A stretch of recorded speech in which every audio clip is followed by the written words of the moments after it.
Those of you who know me know that my husband, Reverend William Melton, is co-founder of the Compassion Consortium and the co-author of the Complete Idiot's Guide to Playing the Harmonica. Well, he's disabled at this point. He has some mobility issues, he has some speech issues because of some underlying conditions that weren't discovered for a long time. So here we are. I live a very different life from the one that I lived 6 years ago, and his is far more different still. Not many people talk about this. Not many people think about this, and a lot of people think that nothing like this will ever befall them, especially if they are healthy plant-based eaters. Well, guess what?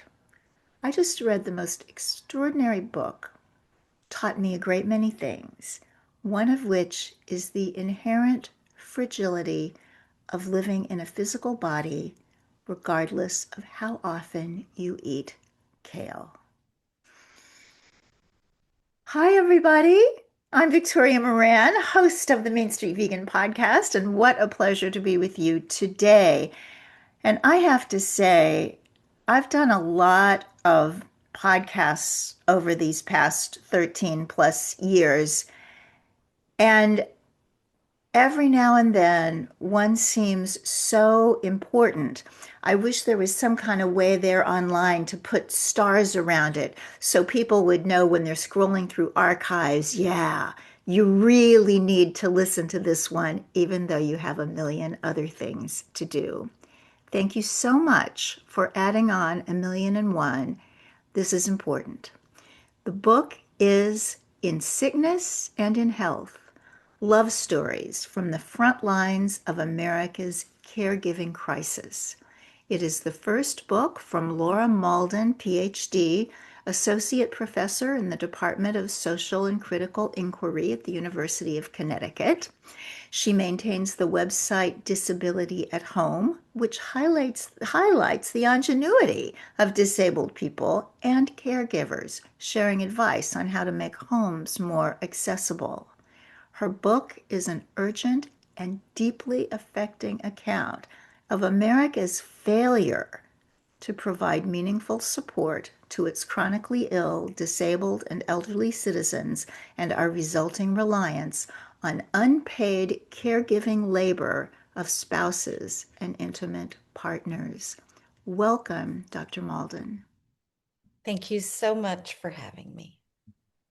You know, I do this podcast every week, and most of my guests are authors. And I really do try, because I'm an author myself, to read the book.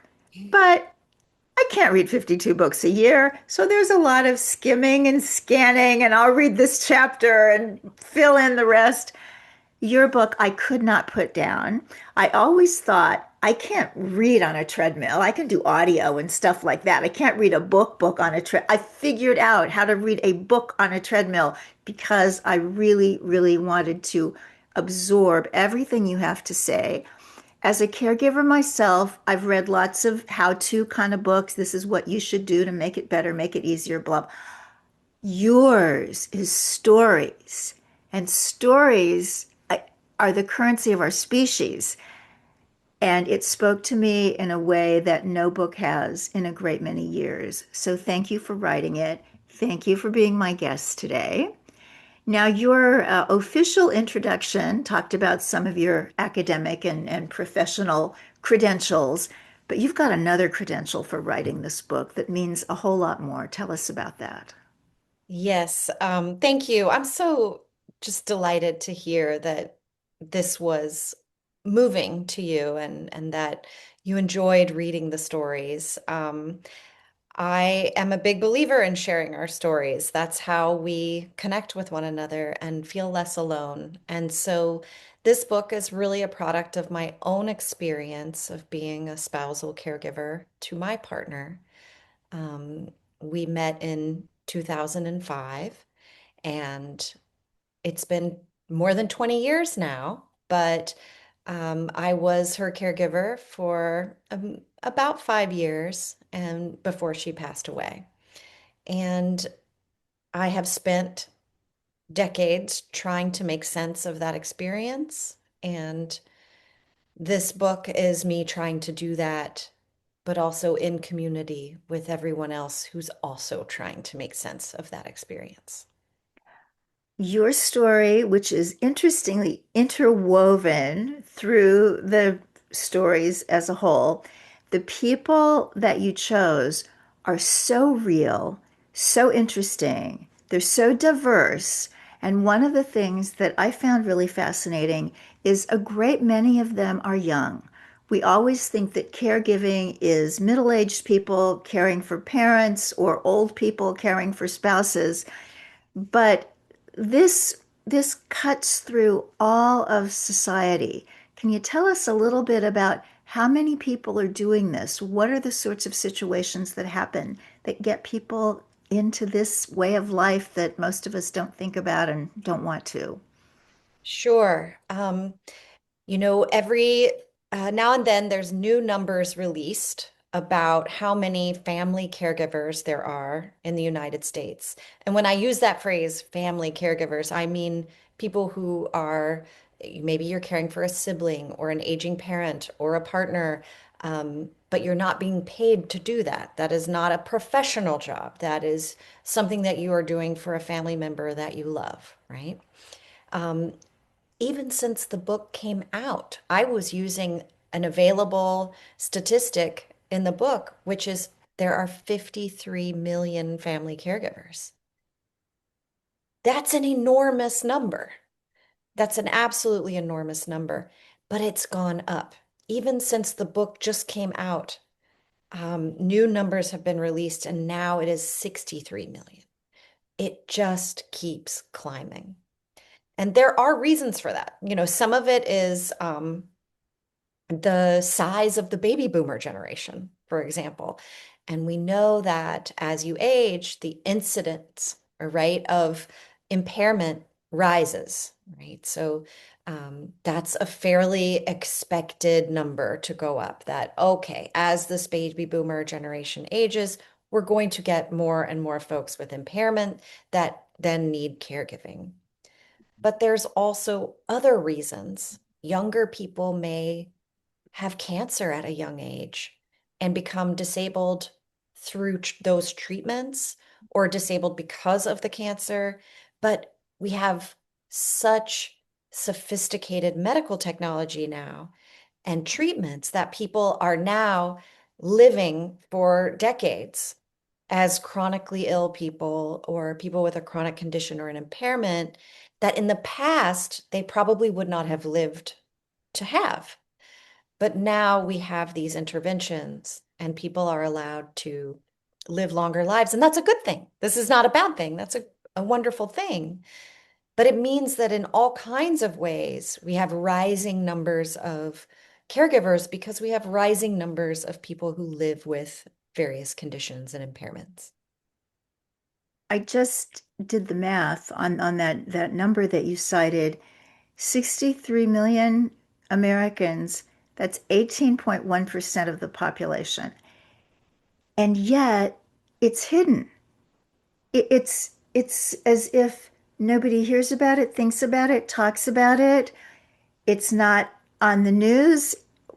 What's the deal? Yeah. Oh, that's such a good question. Yes, I've heard this stat that it's about 1 in 5 US adults are, caregivers to somebody. And this is something in the book that I sort of describe as these secret hidden worlds behind millions of closed doors, because it is something that's happening in our home life, in our domestic sort of private sphere. And it's not just that it's happening there, but it's also that there's a lot of shame and stigma around if you're a disabled person and even if you're a caregiver. For example, I have had people tell me, oh, I'm a caregiver, but I can't tell anybody because my job might think I can't do a good job anymore. My job might see that as some kind of risk. Or I have this disability, but I don't want to identify myself as disabled because disability is looked down upon. or people might make assumptions about me that I don't want them to make.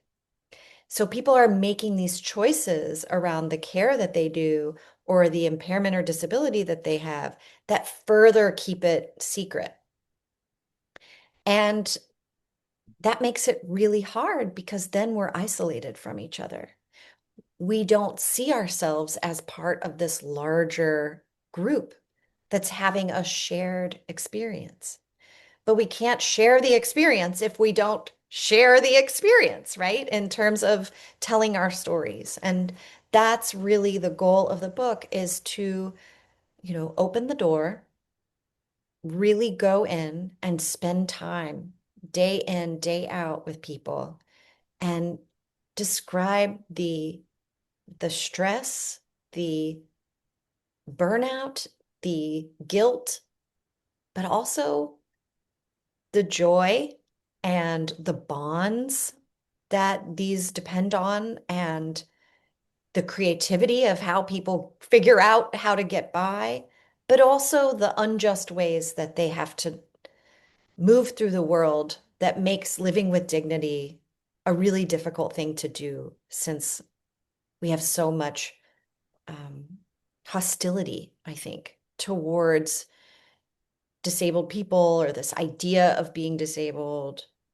and towards people we think of as needing care, that's a bad thing in our culture. Of course, it's American culture. It's the independence is the goal. And so when people need care, we often don't look too fondly at that. Mm. When William first became disabled, I remember thinking, I watched too many seasons of Call the Midwife. I just assumed that when you needed help, help just showed up. It does not show up. The other thing that I remember at the end of, I don't know if it was the second or the third hospital stay, one that meant that there was more need for care than there had been previously, it was just, bye, you're out of here now. And I remember thinking, you wouldn't send a new mom home from the hospital without knowing if she knew how to breastfeed or bottle feed, hold the baby's head up, and basically make sure that she was not going to threaten the life of this infant. But they sent me out of there, no training in doing this, working full time. Then we get to the whole kind of feminism aspect of it because I was absolutely certain, and even though I know men caring for wives and partners and, males with homosexual partners and that. So it's not just for women, but I do feel like in that hospital, had I been an employed man and my wife was the one needing care, they would have done a little bit more to arrange something. It's this assumption that you happen to be female, therefore you are naturally a nurse.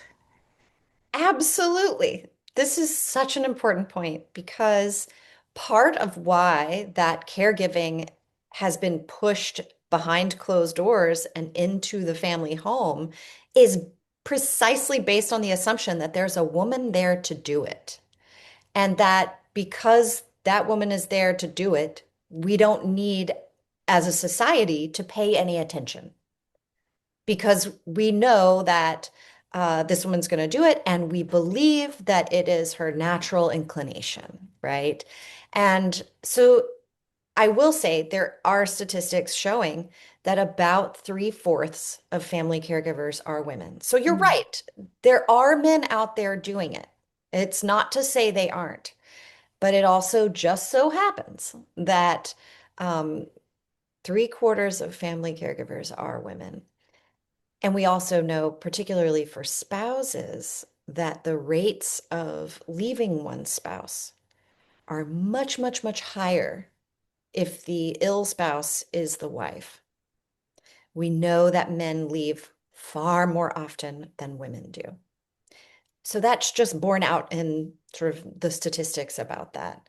But at the same time, yes, I've talked to many men who are caregivers and have taken on that role for many years. And you have many in the book that the people that you've chosen for these stories are just so human, and you have a gift of drawing out of them more personal information, more emotion than I think many, many authors would have been able to do.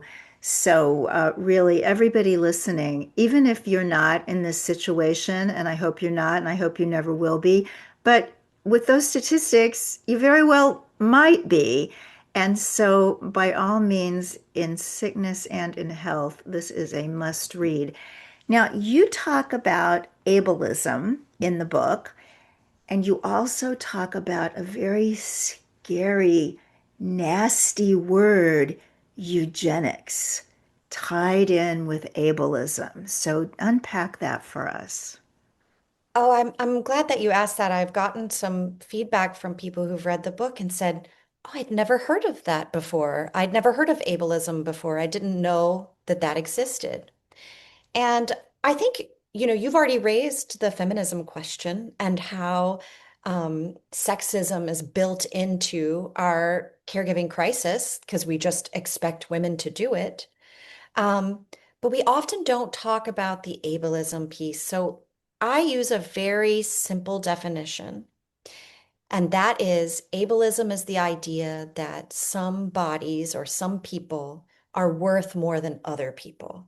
And we typically measure that worth based on their capacity to be productive for the economy, like working, or to be independent, as in not needing care that we would think of as a over amount of care, something that is atypical, right? So again, ableism is just the devaluation of some bodies or people over others. And the reason this plays into everything is that it really is the um, sort of foundation of eugenics, which this is a very complex topic. But eugenics really had its rise in the United States in the early 1900s, late 1800s, early 1900s. And people tend to think it was this sort of discrete period of time, but actually it still carries on today. And eugenics is the idea that we can choose people who have good genes. I'm using scare quotes there. Mhm. Um, and that if we can just guarantee that all the humans in our sort of public, in our population, have quote unquote good genes, then no one will be dependent on anyone. And we can have this sort of perfectly productive, perfectly independent population. And the idea is that we don't have to take care of people, that people aren't quote unquote burdens. So a big slogan of the eugenic thinking was some people are just born to be burdens on the rest. And we came up with names for people like imbecile, feeble-minded, idiot. All of those words come out of eugenics, of people trying to attach labels using IQ testing. Um, Women who were promiscuous were deemed um, feeble-minded in some ways. They were institutionalized. So this idea of filtering out disability in any capacity and the expansive nature of what might be considered disability was part of that eugenic era that we think of in the turn of the 20th century. Now, you might be saying to yourself, well, what does that have to do with right now and America's caregiving crisis? And my answer to that is the belief system that some people are worthy of being cared for and being welcomed as a part of our public, as a part of our humanity. Um, that finds its way into, for example, our healthcare policies. We offer healthcare insurance to people who work, people who are productive. We don't for people who aren't. And in fact, we sort of ridicule and demean those people as um, dependent, right? We use this word, oh, they're just dependent on the government or dependent on this or that.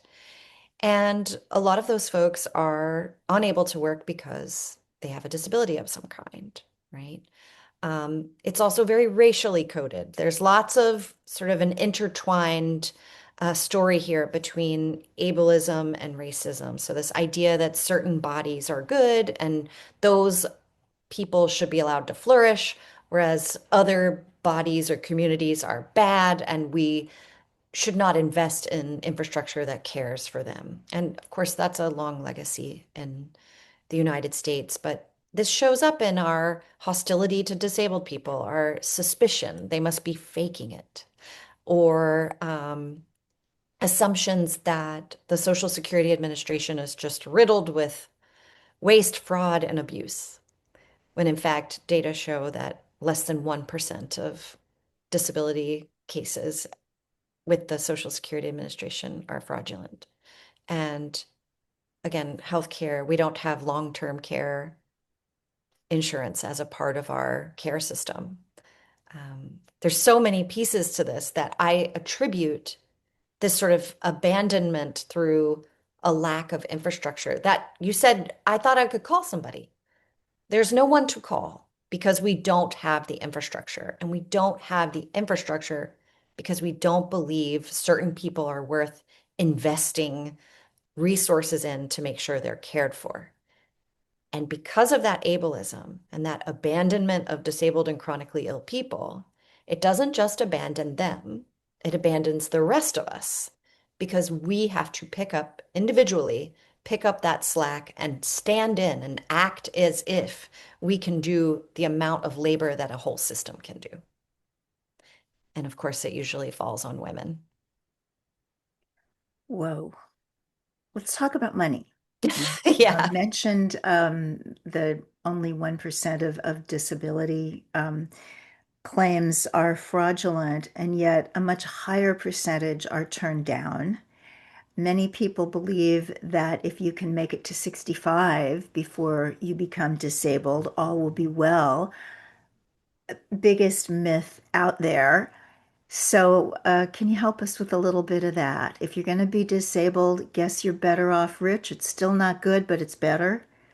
Absolutely. So the people that have better mental health who are caregivers are those with more resources. So we know that money translates into being able to hire care privately, for example, hiring a home health aide, out of pocket. If you can afford to do that, boy, does that take off some of that stress. For everyone else, however, um, that is not the case. So the largest social safety net in this country for disabled people is the Social Security Administration. And if you are able to qualify for disability, you then get a certain amount of money each month, but that is based on your work credits. So again, if you were making millions of dollars a year, your work credits and the amount of money you would then get later if you were to go on disability would be higher than someone who, say, worked a minimum wage job. They might have the same number of years of working, but the work credit sort of calculation is also based on how much you earned. So I think people think, oh, I can just go on disability and that's going to help. That's going to fund my life. When in actuality, you get much less than you might think. And the majority of people, I believe the average amount that people get is something like $1,500 a month, which is not livable. It doesn't pay for rent and food and, all of the other things. So what ends up happening from the people I spoke with, mostly the Social Security payments that they would get would cover something like groceries or maybe a little bit of the rent, but certainly not all. And I think people do assume, oh, you go, if you become disabled, you just go get disability and there you go. But it's very, very hard to qualify. They turn down 60, I think it's 67% of people they deny. And then you have to reapply and you have to get a lawyer. And every time you have to go through that, you're losing time. You're not able to pay your rent or pay your mortgage or whatnot while you're in that situation. So thousands of people die every year waiting for Social Security. So these are big problems, and people think, oh, you just go and get your money, and it's just not that simple. One of the things I remember from your book is you talked about a couple where the man had worked into, I guess, his 50s, took a long time to get the benefits. He finally got them. It was no fortune, but it was something. But then you talked about another couple where the woman was very young when she developed multiple sclerosis. And so again, it took a long time to get the benefits. And when they finally got them, hers were just a few $100s a month because she hadn't had enough time to be out there working. That's exactly right. And so these calculations are based on the assumption that it only happens later, that disability or impairment only happen later. They're only associated with aging, which, yes, again, we said at the top of the show that, yes, there's more impairment rates the, higher in age you get, but that doesn't mean that young people don't become disabled.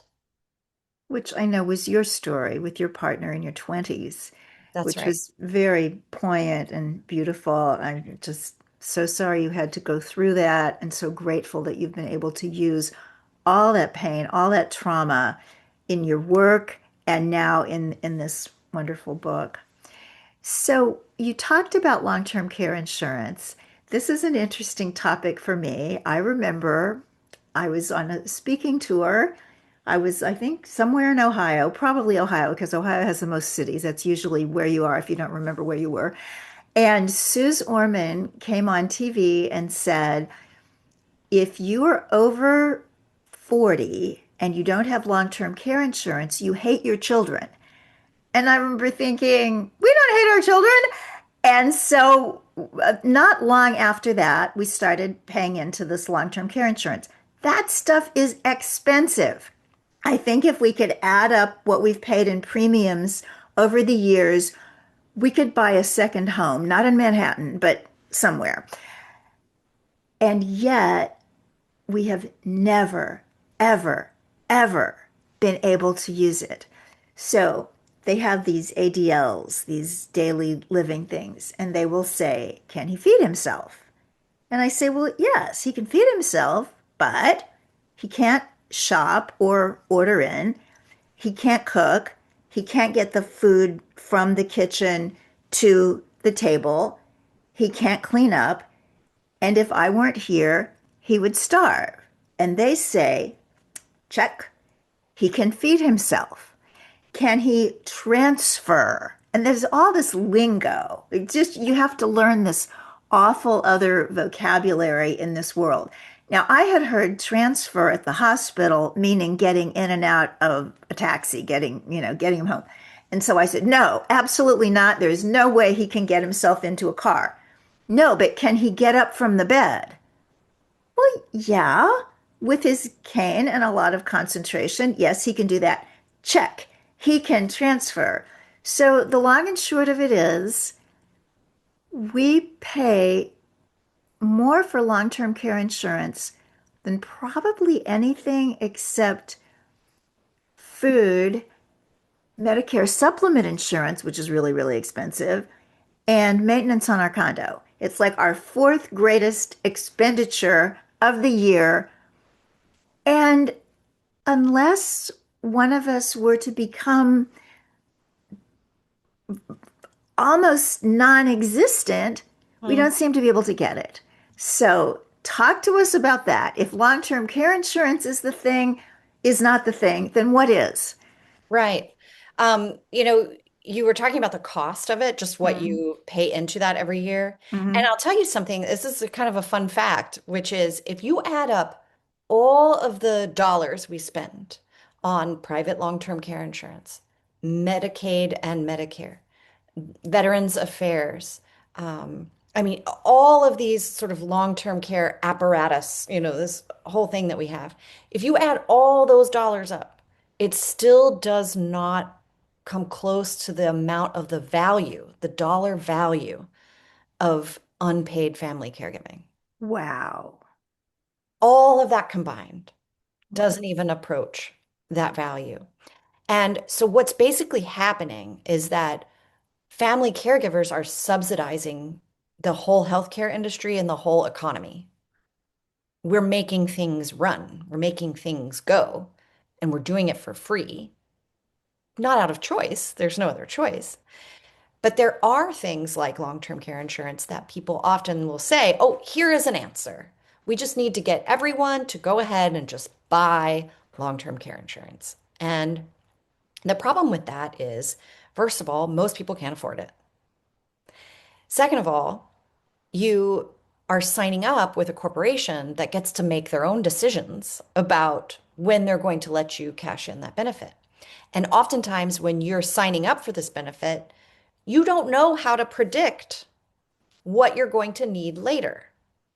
You also cannot get long-term care insurance if you already have a condition, right? So all of these things make it such that long-term care insurance is not the answer to this systemic problem. It could be an individual person's answer.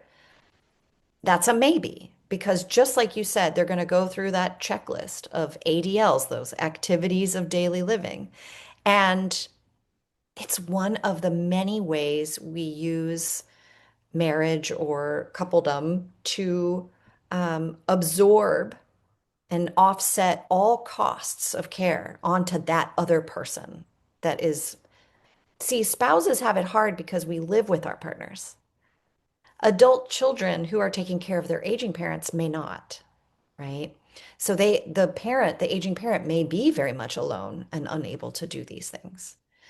So spouses get it kind of the toughest because we live with it 24/7. So you've mentioned Medicaid, and I think when most people hear Medicaid, we think that's help for people in very reduced financial circumstances.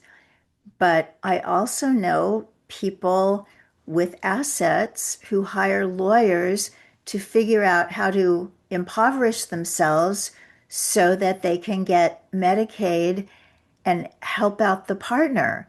That just seems like a very strange system.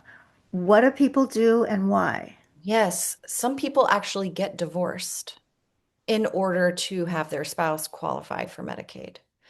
So there are all these rules, and Medicaid is a federally, it's a federal program, but it's run in all 50 states, and each of those states gets to choose certain aspects of it, how they're going to implement it. So if we're talking about New York, which is where we both live, the rules here are very different from a state like Texas, for example. And in New York, knowing the laws, like, okay, we're going to have a 5-year look back. So if you apply for Medicaid, be prepared for them to ask for 5 years back of all of your finances. So if you want to go ahead and do what they call the spin down, which is what you're talking about, basically impoverishing yourself, right? If you have a car, if you have any kind of, you can't own more than $2,000 in assets, which how can you live with less than $2,000 in assets? I mean, this is so people end up doing this great spend down where they put their money. I mean, technically, it's not legal to do a Medicaid divorce, but what people will sometimes do is sort of offload all of their assets and their money and do that for a period of at least 5 years so that then they divorce their spouse, all the assets that the spouse might have had that was co-owned, when you're married, you might co-own, have a bank account together or whatnot, or be on the same mortgage and that kind of stuff. You have to go in through and like remove their names from all assets. You have to spend down all that money or move it somewhere else and then wait 5 years, apply for Medicaid, and then they'll look back those 5 years and say, oh, this person was impoverished this whole time. You now qualify for Medicaid, which is the only program that provides home care, like long-term care at home with those ADLs, right? Those activities of daily living that mean so much, obviously.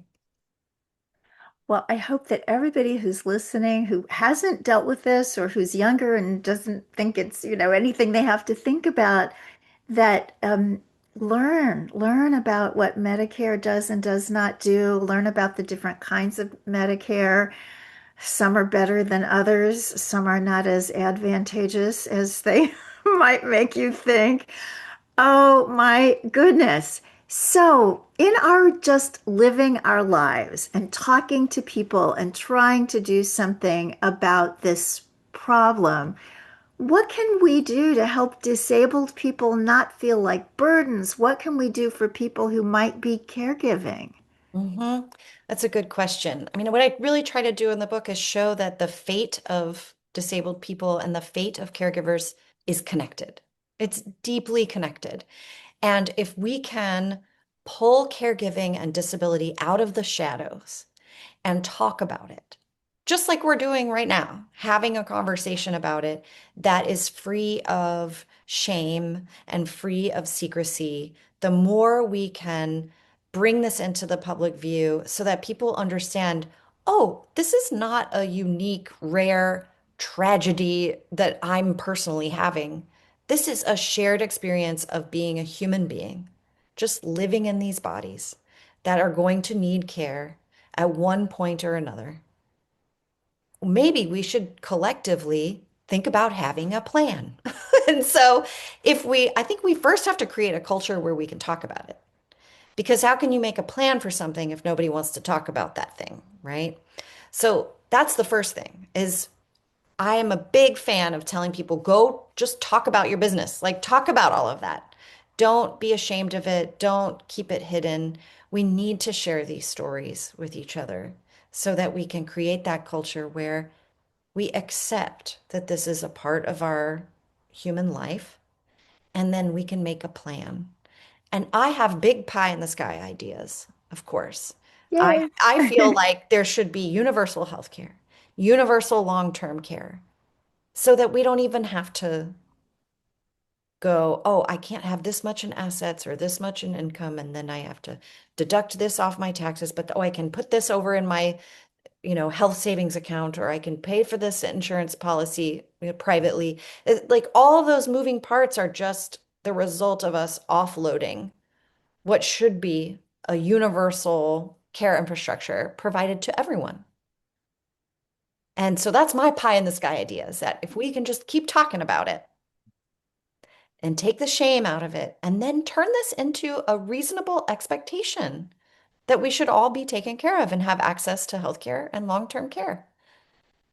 But most people don't, and most people don't understand why.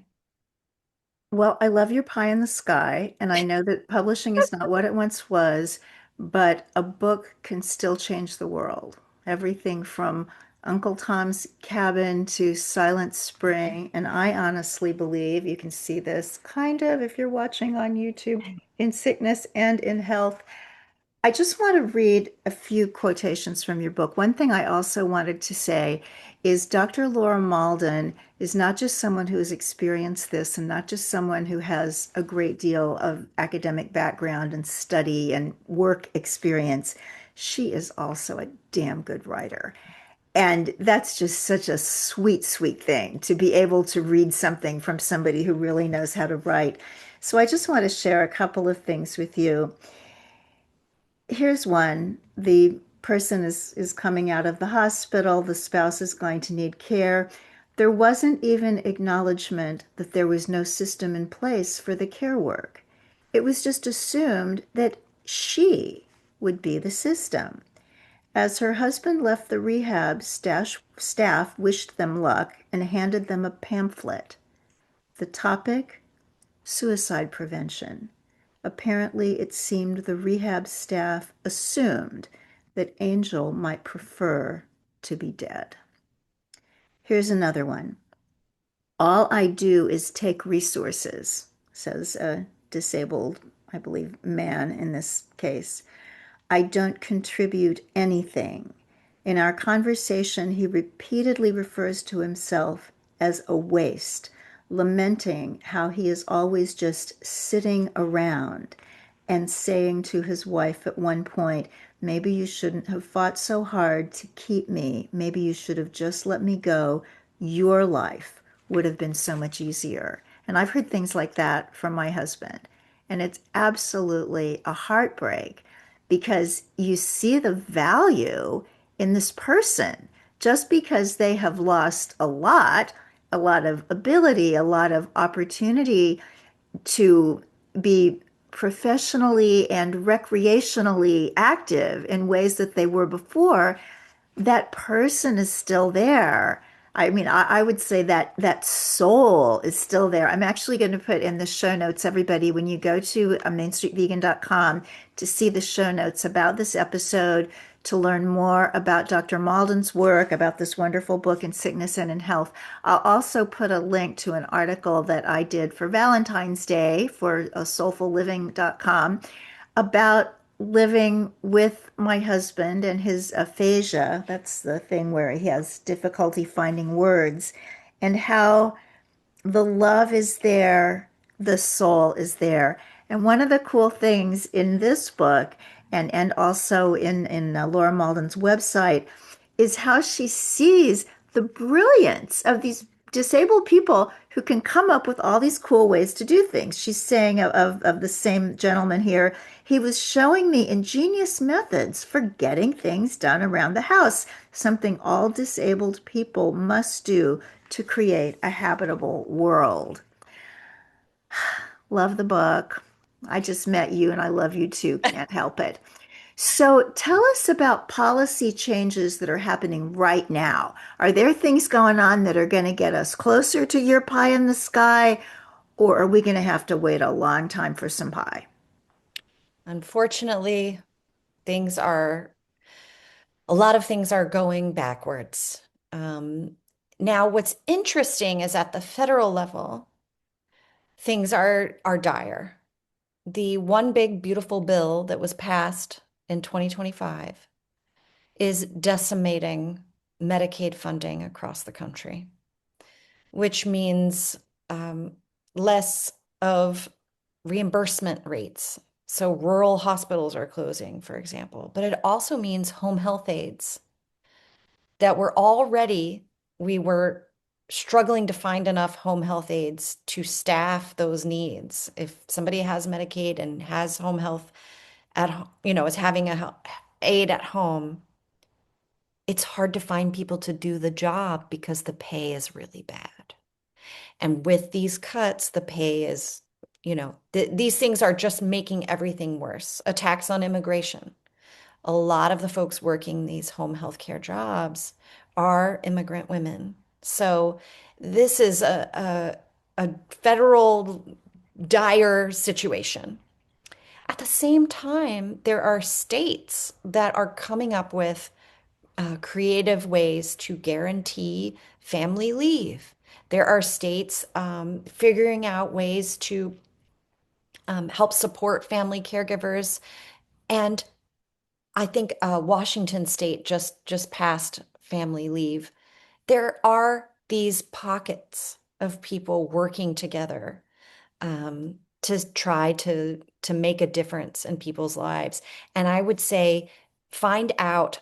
I know it's hard listening to what I'm talking about because it's sort of we glaze over with these bureaucracy, sort of, okay, this agency and qualifying for that and this thing. It's so easy to just kind of glaze over at these details.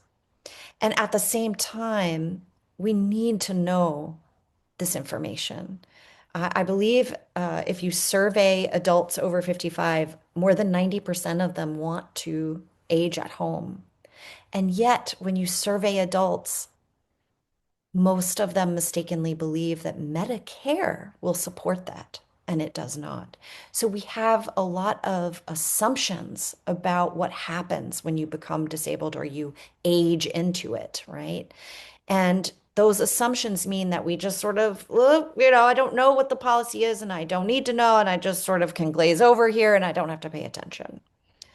And then you end up in a bad situation. And I think that's why it was so important to me to tell these stories because I realized that the only way to get people to pay attention is to through emotion. Let me bring you into these wonderful people's lives. The people in my book, I love them. I am in contact with all of them. Hmm. I keep up with their lives. I have seen them. They've been coming to book events. I mean, it's so meaningful to have connected with people. And that's what I mean when I say we have to share these stories so that we can share together the burden and figure it out. Make the plan because the burden is not disabled people. The burden is being left to figure out care by yourself. Mm. That's the burden. And it's not something anybody is taught. Oh, golly. So, as you look back on this time that you have spent researching the book, meeting all of these wonderful people, the reality of things as they are out there, what's important? How do people need to arm themselves? What do you do in your own life to kind of hedge your bets against something like this visiting you yet another time, which of course I pray that it does not. Yeah, that's a good question. Of course, and you're in this sort of wellness space, right? That, like you said at the beginning, that we think that if we eat right and do all the exercise and take the supplements, we do all the things that we can somehow evade nature and not have to deal with the sort of built-in fallibility of these bodies that just break down over time. That's just what they do. Um, and so, what I like to tell people is try to just neutrally accept that fact and work in a very pragmatic, sort of logistics manner to address, okay, well, so if that is the case, what are the actual practical things that I'm going to have to think about and plan for? So, there's that piece. But there's also the piece that is, I think, a little bit harder for people to do. And it's this intertwined emotional and political piece. Because I think we often don't want to think of such private things as political. But in fact, um, if ableism is the sort of reigning kind of belief system that some people are worth being taken care of and investing resources in, and some people aren't, if that's the prevailing logic that's sort of framing our lives, we have to counter that. And part of countering that is neutrally accepting that our bodies just are going to break down at some point. And also connecting that caregiving crisis with the politics around disability and going, how can I work in solidarity with disability communities? How do I listen to what they're telling us about the need for greater care infrastructure, about the need to talk about it, and about the need to love ourselves despite the fact that our bodies may do things we don't want it to do? Hmm. Hallelujah. And that is such an important message in the book is to try to love ourselves and each other despite these things that we might think are disqualifying, that make us unworthy. Is anybody politically getting this right around the world? Are there countries where things work a whole lot better?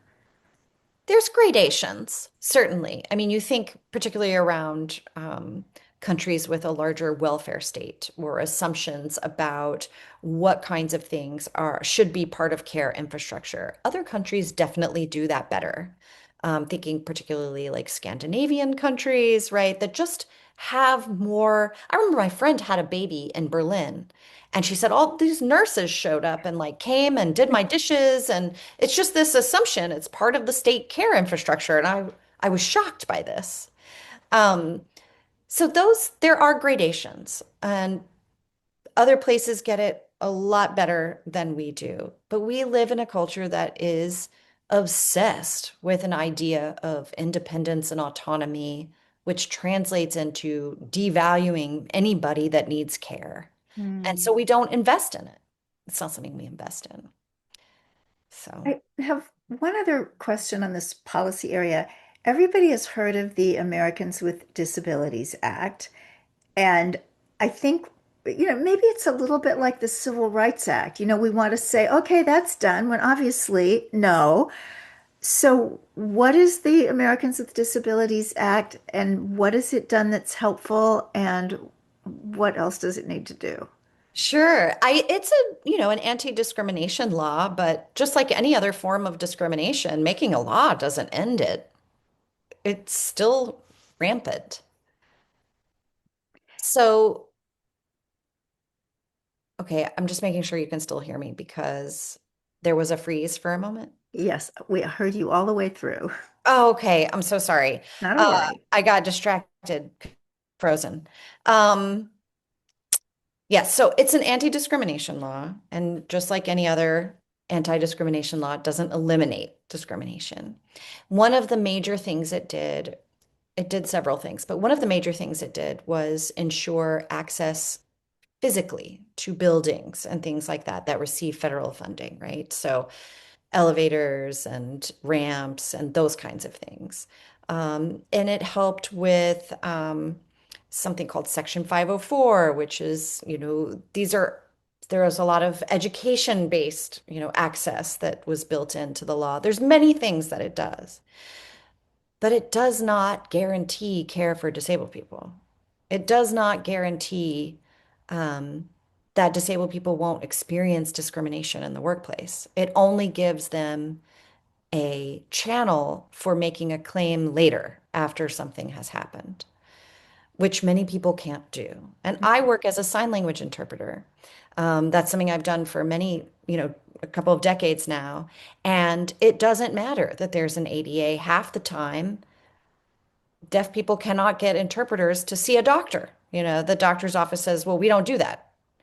And it doesn't matter that there's a law that says that they should. So it only takes us so far. This is sort of, I think, a cultural responsibility. That's why I mean that emotional piece has to become that political piece. So policy, great, but it doesn't solve everything. Part of it is on each of us. Hmm. Well, I could talk to you all day, but I know you have books to get out into the world. And I hope it gets out there in vast, vast numbers to politicians as well as to people who are dealing as disabled people or as caregivers with this situation every single day. So, thanks everybody for being part of this today. Always a pleasure to know that you're spending your time with us. I do want to give a shout out to our sponsor, Complement. Wonderful whole food supplements made by vegans for vegans. Their website is lovecompliment.com. And if you put Main Street in all capital letters, you're going to get yourself a 10% discount, not just today, but forever, because I am grandmothered in. So, blessings, everybody. Whatever you're dealing with today, whatever you're going through, may you find support. May you find inspiration, maybe in this beautiful book, In Sickness and in Health by Laura Mauldin. And just know that in so many ways, we really are all in this together. Thank you for being part of my community. And now let's get out there, as we always say, and make Main Street vegan.